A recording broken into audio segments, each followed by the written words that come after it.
Hi, my name is Adam Matalon. I'm an award-winning television executive producer, creative storyteller, and the CEO of Message HQ, a brand story consultancy. On my episode for the Business Growth Architect Show, we'll be discussing how revealing those skeletons in your closet and those past experiences, both negative and positive, can be the most powerful way to connect with your business peers and customers. Business, personal story, and creativity are the only way to create a truly authentic connection. Listen in to hear my thoughts.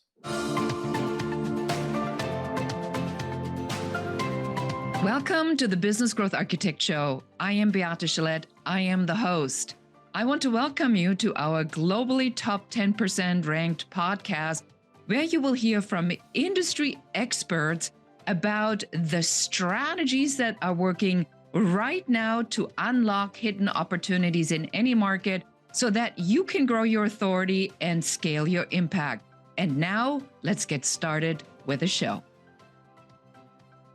Hello and welcome back. This is your host, Beate Chelette, and today I'm talking to Adam Matalon. And we're going to be talking today about something that you all have been wondering: creativity. How do you discover your creativity? How do you use creativity? And what's the value of creativity? Adam, I'm so freaking excited to finally get to talk to you on the show. Welcome. Thank you so much. I'm equally excited. I'm grinning from ear to ear because I've been really, really excited about this conversation. So for somebody who has never heard about you, tell us a little bit about who you are and what you do. So my name's Adam Matalon. I am an award-winning TV executive producer, a creative storyteller, and also the CEO of Message HQ, which is a brand story consultancy I started about a year and a half ago. And that's me. I've been a professional storyteller for the last 22 years, working in TV and film and advertising, but predominantly in television. The first question I have for you is, why do people have such a problem with putting value to creativity? Because most people that I ever talk to, when they have a creative child, they immediately proceed to beat it out of the child and go get a real job. What is this love-hate relationship with creativity? I think a lot of it has to do with creativity is associated with a lot of failure. And what I mean by that is when we're being creative, we are thinking, we're coming up with ideas, many of which I say this myself, we kill immediately. We'll come up with an idea where they go, no, that doesn't work because here. The creativity we hear about as a society is the successful creativity, right? So, but for every successful creativity, there are hundreds of instances of failure. And I think at a human level, one has to teach oneself the courage to fail in that word. It takes many ideas to come up with a good one. So I think that's part of it. So I agree with you that the creativity, I always call it a double whammy, because when you're creative, you have to figure out how to hone your craft and you have to run the business. So it's almost easier if you were to just run the business, or you learn how to be a professional without the creativity, because then you only have to deal with one thing. Is that a true statement? I think it can be a true statement. I don't think it's the best statement. And I don't mean your statement. I mean the grand statement. I think that especially in business, and I see this with a lot of startups that I'm consulting with or talking to, there is this rush to kind of find the perfect solution and not to dig deeply and be patient with a group to understand what actually is it that drives us. And so I think if one's just running the business, then you're just saying, okay, we've got a solution for X, let's just go out and do this. But that story, that creativity, the way they think about that product is the way to potentially scale that business over time, to take that business and find secondary and tertiary revenue streams because they haven't thought about it globally. This is what I found so fascinating about talking to you, because you have a way of articulating this. Because what I heard you just say is that you can't really separate one from the other, which is exactly where I wanted to go in this conversation. In speaking in Simon Sinek's words here, if that core element doesn't exist, you're just a machine, because you're trying to execute something that comes from logic and tactical decisions. So now in the work that you do, I assume that you go to people that have this flirtatious love for the term creativity, but they don't really know what it is because they beat it out of the organizations that they're in. So they know they need you, but they don't really quite know. Now you come in. So tell me what typically happens. I'm sure there's a process in place where you have to help them to even open up their hearts and minds and souls and intuitions. Well, it's interesting because I was asked a question last week about, sort of my sales funnel. And I don't use that phrase for the work I do because my response was, well, people come to me. I'm just constantly sort of saying what I have to say, speaking. When I do a speech or a keynote or make a presentation, people will have an aha moment, right? Because I'm really passionate about what I do, clearly, and I love it. And in that moment, those clients who probably are right for me have those aha moments, and they go, "Oh, you know what? I heard a few things that are red flags for me in the way I'm thinking about things," and I think that's what tends to happen. In terms of the actual work, there has to be trust. There has to be a frank exchange because some of the conversations will sometimes be drawing attention to a person or two or three people that I, Adam, don't think you're thinking about this in the right way. I'm seeing opportunities that you're not even seeing because you're just blinkered. So let's step back. And it's one of the reasons why I really love to work primarily with founders, because I believe so strongly that if they don't have this vision to catapult themselves out of bed every morning, to catapult their companies, how can they communicate that to their team, to their PR and marketing, in organizational structure, whatever that may be? So back to your reference to Sinek's why, I have immense respect for what he's talked about, and he's brought this concept to the business community. But if we go back to oral history, if we go back to theater, if we go back to any creativity, the why is the question that Shakespeare was asking. That the great writers of history they're asking not only why am I doing what I'm doing, but why are these characters? What is the human condition? Why are we here? Yes. It's Yes. big, right? So I want to shake people when I work with them. I want them to work. I want their brains to hurt, because in that pushing through those plateaus is where you get to that place in which creativity can take place. I feel the same way. That's the first question I ask everybody I work with. I said, what do you want and why does this matter? And it is the simple question that already is such a challenge because they don't know how to answer that. So can you give us like an example on how you make somebody's brain hurt? Because to disrupt the way somebody's regular brain pattern or regular thinking works, how do you go in? It begins, I think, with what we alluded to before, somebody seeing a missing link in what they are trying to do.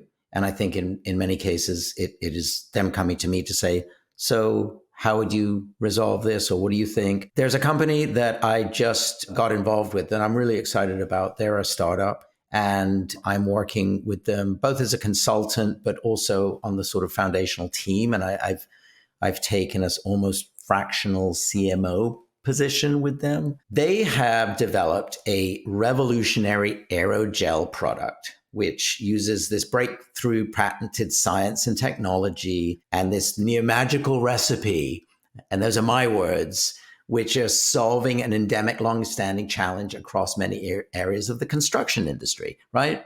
Now, you go, oh, what? Boring. I mean, it's basically aerogel materials have been in insulation for years and years, but there've always been problems with it.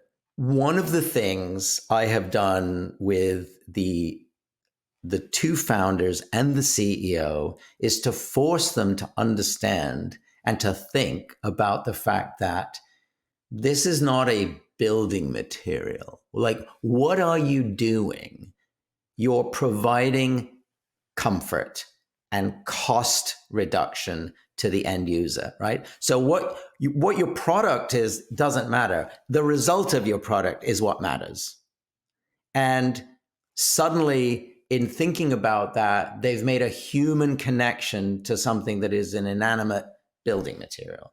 And they understand that how we will go to market, how we will sell, and how we will find traction is that we'll grab hold of people, because people will go, "Ooh, I can save money and be more comfortable." Who doesn't want to understand? Who is not interested in understanding at least a little bit more of that? And we're just at the starting point. So, but getting them to that point, getting them to a point where I could say to them, the name of your company is terrible, which I literally said to them last week. I said, respectfully, I'm excited about this product. This name is terrible. We cannot go much farther. They're at seed round now. They're going to A round. There's a lot of interest. We cannot continue this way. So what are we going to do? And we start this conversation about what is it? What does it do? How do we think about it? Then you start comparing it to other names in the market. This is hard work, right? And now I've got the CEO, and he and I are both, our brains are hurting. But this is the process. And this is not something you agree on a Monday and you solve on a Thursday, or you solve by end of day on Friday, right? Part of the thing I say, I'm going to go away. Let's think. Let's come back with ideas. Let's go away again. So I love this word ruminate, and a lot of people don't use the word ruminate, but I love language. And ruminate, you let things bubble in your head, and sometimes in the middle of the night you'll wake up and you go, oh, there it is. Well, doesn't it always happen when you're not in it, but when you step away from it? So, do you want to tell us a little bit more about how you experience, or how would you describe the creative process? Because I think that's another thing that's not been defined, is how does the creative process work? What is it? We as a society, as a culture, in Western civilization, we live in a noisy environment, right? We have social media, we have our LinkedIn and our Instagrams and Facebooks and all this stuff. We also have an expectation of instantaneous response to emails. These are the norms. I don't think creativity can fully take place in that environment. So I think that for business people, for people leading teams, companies, whatever, you have to give yourself space. And you have to know that your brain's capacity to think outside of the everyday is not only governed by you giving yourself peaceful time, but it's also governed by what you put into your brain outside. And as an example, to personalize that for myself, I have an absolute rule that I have an alarm that goes off 7 days a week, because I don't want to get confused. And it goes off. And in the morning, my rituals include my yoga stretching, my making of coffee, which is a big deal in my world. And then I sit and I read. And I read classic novels and literature and words that are not common to the time I live in. And what that does is it allows me to learn words. And often I'm on my Kindle often, so I see a word I don't know. I type it, I see what that is. And many times it's not used in common language today, but it starts to have your brain think in this more global way. And it can be done. That's just my way, right? Some people can go climb to the top of a mountain, but I think shutting off, again, sometimes I just shut off. I have recently personally shut off for about 2 months. And in that time, I've been observing the world, thinking about things I want to talk about. I'm being so verbose, and I apologize, but it's about a push-pull between space and time, and pushing your brain in outside of a normal box. So that's where creativity is. And so many people have different ways. Do you want to garden? Do you want to make things? Do you want to paint? What is it that has nothing to do with your day-to-day work that gives you happiness, that isn't your children and isn't your spouse and isn't your dog. I watched this documentary from Tony Robbins, I'm Not Your Guru. And what really stuck out for me is the routine that he has to get into this particular mindset to go out. And it clearly is something that he's perfected over the years. So you see him meditate, you see him do his cold plunge, you see him take these 3 drops of whatever it is that his assistant puts in his mouth before he jumps on the bouncer 4 times before he goes on stage. So there's a very specific routine. And what stood out for me is that there was, and I've observed this with a lot of successful people, it's almost that is their path. That's their proven way to get themselves to a particular place. Add something to that, because I think that's really important. Is it the routine of it? Is it that you have figured out your personal hack on how to get you in that mindset, in this space? What is it? I think it's exactly what you're saying. I think it's creating a routine that gets you to a place you want to be, while also making sure that that routine is pushing you a little bit, is incrementally pushing you forward. There's another book I love, which is Atomic Habits, and this idea of stacking small incremental habits on top of each other. So yes, everybody has their way. I just had this sort of argument with a dear friend of mine because I was saying, why can't you force yourself to do 10 push-ups every time you go back to your desk? Because I have this habit, right? I leave my desk and I if I go to the bathroom, I go get a cup of coffee or do whatever, I come back to my desk, but I don't let myself go sit back and till I've done 10 push-ups or 20 push-ups. And it's silly, but if you incrementally think about that over the day, you end up doing quite a few push-ups. And he said to me, I would postpone going to the bathroom if that was my routine. but he said to me, he said, oh, but you managed to do everything you put your mind to. And I said, no, I don't. I really don't. I said, I'm inherently a lazy human being. And I just tell myself that it's not about the push-ups. It's wanting to create this routine that gives me a peaceful place where I can be excited about life in general, even on a bad day. You know, I'm an eternal optimist. Even on my worst day, I'm like, well, today really sucked and tomorrow will be better. And if tomorrow won't be better, then the next day will be better. Exactly. And we will be right back after this message. Are you looking for the hidden opportunities for you in this market? Or are you simply wanting to figure out what is your unique differentiation factor that makes clients want to work with you and not your competitors? If this resonates, I want to invite you to go to uncoverysession.com and schedule your 15-minute complimentary uncovery session with one of our business growth advisors that will take you through what your number one business growth blocker is, what you can do to remove it, and what your very best next step should be. And now let's get back to the show. Whenever I talk to you, Adam, I can't help but I'm just like grinning from ear to ear because I find this so fascinating. Now, why is it so difficult for people to do the things that they said they were going to do, and then they don't do that? I don't think there's anybody out there that wouldn't agree that meditation is not important. Myself included, I find it very difficult to keep a meditation routine. It's easier for me to walk, which is a form of meditation, and to listen to something while I walk. So I have learned to try to not judge my pattern.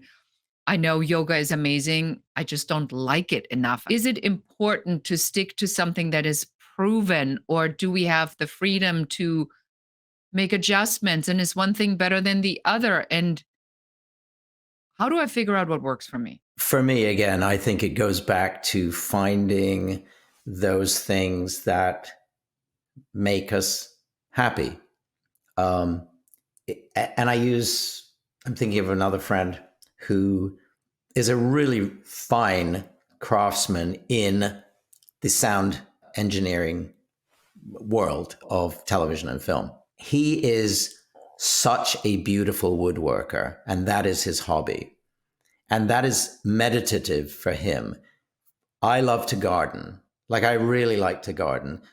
Often in my most stressed moments, I will go out and dig. I weed other people's gardens because it makes me happy. When I'm at people's houses, if I see weeds, I weed other people's gardens. And but joking aside, I mean, that's true. But I always say to people, gardening is my church in a weird way, right? I get so meditative and I get at one with the earth and dirt and if I'm digging, I see a worm, I'll save a worm. You can't save every worm. This is the truth. But it really comes down to people. You have to want to find these places. The other thing that you and I have talked about that I wanted to put a little bit of oil on the fire here is thought leadership. The idea of thought leadership today is the internet marketing idea that has been said 1,000 times. Muhammad Ali called himself the greatest boxer of all times because he just said he's the greatest boxer of all time. So I'm a thought leader because I call myself a thought leader. What's your opinion on thought leadership? And is there a difference between what people call thought leadership and what real thought leadership is? I think there is a difference. I think that thought leadership is sometimes being the only voice in the room with that opinion. I think it's being disruptive. It's forcing people to think about uncomfortable things. Yes, sometimes there is truth that the person that shouts it first and shouts it loudest wins. But I think we can all look around the business landscape and we see a lot of thematic repetition. And I think it's great. Listen, when I see things sometimes on LinkedIn, I'll be like, you know what, that's really good. And I'll share it or I'll make a comment because I'll think to myself, yeah, that's a really powerful, considered, provocative, and potentially dangerous statement and opinion. And I think that's where thought leadership, I think that we have confused often thought leadership with what I call cheerleading, which is, people going out and going, you can do this, you've got it in you, you have the power to succeed. And there's a fair amount of that out there. It's difficult because one of the things I talk about with our personal stories, a brand story, is especially in the world now of AI. AI cannot tell a unique story about you, Beate, or me, Adam. It does not know how because it isn't us. It's one of the only things that we as companies, as people, have 100% control over. And so thought leadership is also about saying, this is what I think. This is how I think about it. And if you agree with me, wonderful, join my tribe. And if you don't, that's okay too. Why do you think that is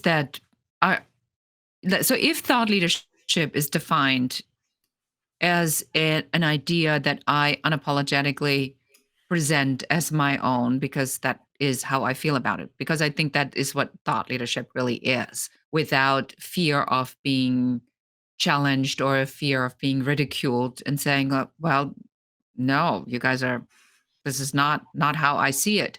Why are people so afraid of voicing their opinion? I have a theory about this that I'll share, which I think is a lot to do with the educational system, because we raise people in teaching them existing information, and then we make them retain existing information, regurgitate existing information, and when they do, they get an A. So we train a whole generation after generation after generation in status quo. How do we break out of this to achieve real thought leadership? Because if we would assume anything in the age of AI and what comes next, it's only the most brilliant innovations and thinkers that are even going to be able to tell the machine where to go, because these algorithms have to be written. And so how does this whole next thing, now my brain hurts just thinking about that. Like, where is that going to go? Like, what do we need to do now to help people to start to think in a different way? Because there's no way this industrial revolution thinking is going to work. It's a really difficult subject. I think that when we think about AI, first of all, yes, it is as good as the data that we feed it, right? Academia is an interesting place, right? Because there it's built into the structure that one is supposed to be disruptive, that one is supposed to challenge the system. But the problem is that when people make this decision to move into business and then it's revenue driven and one must fit into a certain way of doing things, if we back up to, I don't know, can't even remember when it was, but we back up pre-internet as internet started to come into being. And I guess what was that, the 90s, early 90s, mid 90s. And I've been looking at this from a business perspective because everybody at the time was saying, oh, my internet's going to come on and all these people are going to lose their jobs and this and that. And well, lots of people did lose their jobs because of the internet. But here we are in 2023. And would any of us say, oh, we're better off without the internet? No, we are better because of the internet.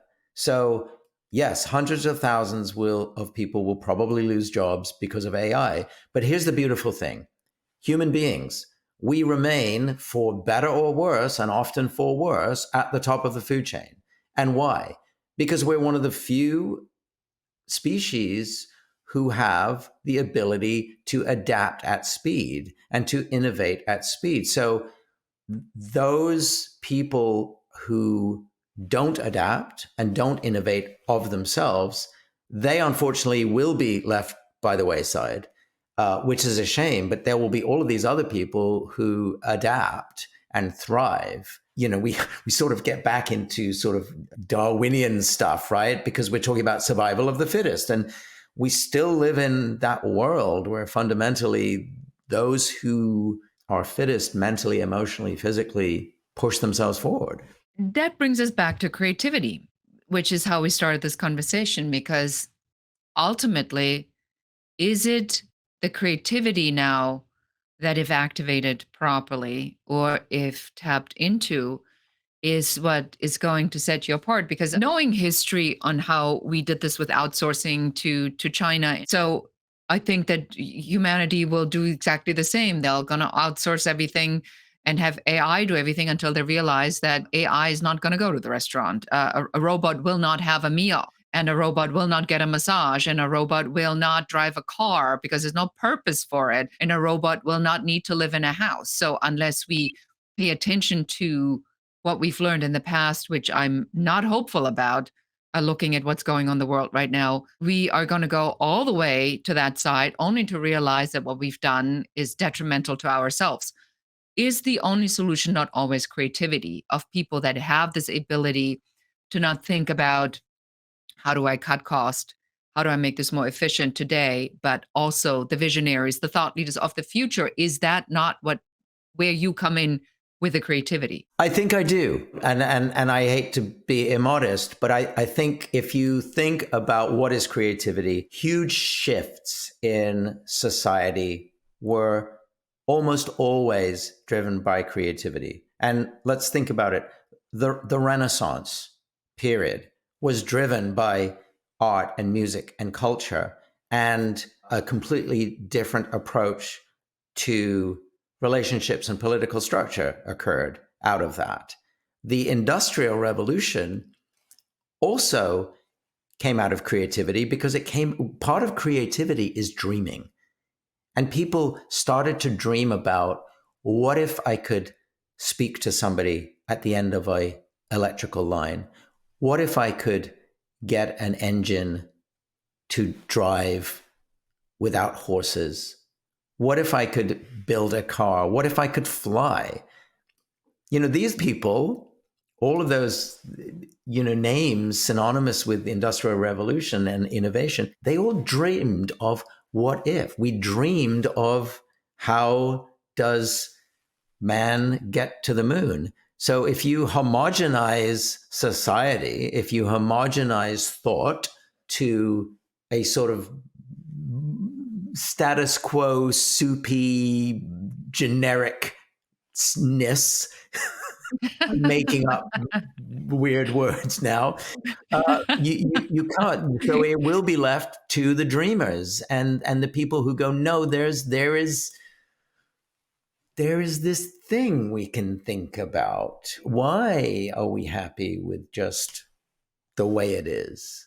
So I think dreamers and creativity always come from a place of there has to be a better way. There has to be a better way. But I'm thinking about it. Dreaming is so much of a part of it, right? You have to dream of a solution of a day. You know, I recently did a video using sliced bread as a basis for a structure of a pitch, and I was basically pitching sliced bread because to me it amused me, right? To think of, well, what if we had lived in a world where you just sawed up a big loaf of bread into chunks, and that's how we ate bread, and for hundreds of years, and then suddenly somebody invented sliced bread. And so I was talking about the structure of how one would pitch sliced bread. But that's what I mean. I mean, somebody dreamed that up. We didn't always slice bread, right? I actually use the analogy of the sliced bread and have been for a concept I created called egorithm. So I'm cracking up. The sliced bread is an analogy that you have found, because I also am using this analogy of the sliced bread for concept. And that is the creativity that we were talking about, is that when you have a concept and you have a idea, or you need to bring a story to someone in terminology that they can understand, it is never about the features, which is what you talked about earlier with the building material, the aerogel, but that it is about understanding on what this thing is going to be used for and what problem it actually solves, and then telling the story in such a way that people say, now I get it. Because if I just talk about an aerogel, that means nothing to me. But if I talk about something that's going to make my house and no longer have drafts in the winter around my window, let's say, that would solve the problem. Yeah, exactly. This solves all of that. But, here's another important thought, that just to interrupt you, if I may, for a moment. This story of creativity, and story is also driven by who we are as people. And so much of what we do as humans is we pitch, right? Whether you're a founder, you're pitching for money, you're pitching a concept, or you're pitching a group of people in a team meeting about something you're going to do next week. And a lot of people have this innate fear. And again, it's like, oh, we get up, we're going to do the PowerPoint, and then we all get death by PowerPoint. And, there's all words, and we all shut down. I believe so strongly, and this is something I do repeat again and again, each of us have at least 2 or 3 things that influence everything we do about how we approach life, how we approach work and play, that make us really good at what we do. And a lot of the time, we never talk about those things because they're so innate to us that we almost take them for granted. And part of this development story for me with clients as people, but also as brands, is to say, well, what are those things? And how do we talk about them? Because in talking about those things, you suddenly get an audience to go, oh, wait, this is not like I'm interested in this person because this is an interesting person. And a good presentation creates a second conversation. And that's something I talk about a lot, right? Because business doesn't get closed in one conversation, but you want to get a second conversation, whether you're pitching to, a investment group or a team or for a job. You want people to go, oh. What did you just say? Yeah, exactly. Yeah. Exactly. It's like, explain that. Like, can I know more about that? I think that's exactly the piece. And I would like to close our interview with that, because I think this is a really phenomenal takeaway that encompasses everything we talked about today, is that there is a part when you're not afraid to speak and you voice an opinion, that the only way to make an impact is to garner attention or to get somebody's, wait, what? That is that. And then you need to lean into that. Do you want to add a little bit more to that? You just said the most important thing. What is the objective? You want people to lean in. You as a presenter, whether it's you and me together or me and 10 people or me in front of 1,000 people, you want that power and authority. You want to feel that audience going, what? Whoa, this is cool. And so often it is about throwing away the perspectives, throwing away the norms. Maybe it's starting with a story. And that's a lot of the work I do, but it's not brain surgery, right? What I'm talking about. It's like, I love doing it with people. And if somebody heard this podcast and said, oh my God, I must work with Adam, wonderful. And that would be amazing. But this is work that people can do them by themselves. Our jobs as presenters is to charm an audience. It is to grab them. It is to delight them and tantalize them so that they're not going to go back and go, oh my God, did you go to that meeting? Or I had to sit through that half-hour board meeting, or that pitch was terrible. Great company, but that listening to that person was like watching paint dry. It's our jobs. That's our jobs, is to get out in front and grab people and have them lean in. Last question for you. Do you think that as you get older, that part becomes easier because you just don't care what other people think about you? Is that a fear that we lose as we age and we become better at what we do? I'm torn on that question. I've been debating this with myself because I think that, yes, you don't care what people think about you so much. But I think as we get older, at least my experience is that I often realize that I have become more fearful in certain areas about just leaping off a cliff. Now, it's something I'm really conscious of. I think back to when I was, early 20s, and I'd just knock on somebody's door if I wanted a meeting. I'd call somebody up. Not cold pitch, but it's like, oh, I want to meet you. I want to come in and talk to you about a project, or I need your help, or you're just fearless. I have found that I have sort of lost that as I get into the machinery of a particular industry. And I've spent a lot of time in the last couple of years like reteaching myself courage. So it's both for me. It's you don't really care what somebody personally thinks about you because you're like, but then you also sometimes step back and go, well, maybe I shouldn't. Whereas I'm like, you know what? If somebody doesn't like it, they should have the courage to tell you. Yeah, I think that's where a lot of the sales processes are going to. And this is the stuff that I really study, is to allow that to happen, to say, my job is to put this out in front of you, to the extent of the clarity for you to say yes or no. And either way, I achieve my goal. 100%. You cannot spend your day worrying about result. You can only worry about objective. And as long as you achieve the objective of presenting the information, the result takes care of itself. It's sort of what they always say, build a good company and the money will take care of itself. Most of the companies not making money out there don't have fundamentally good companies.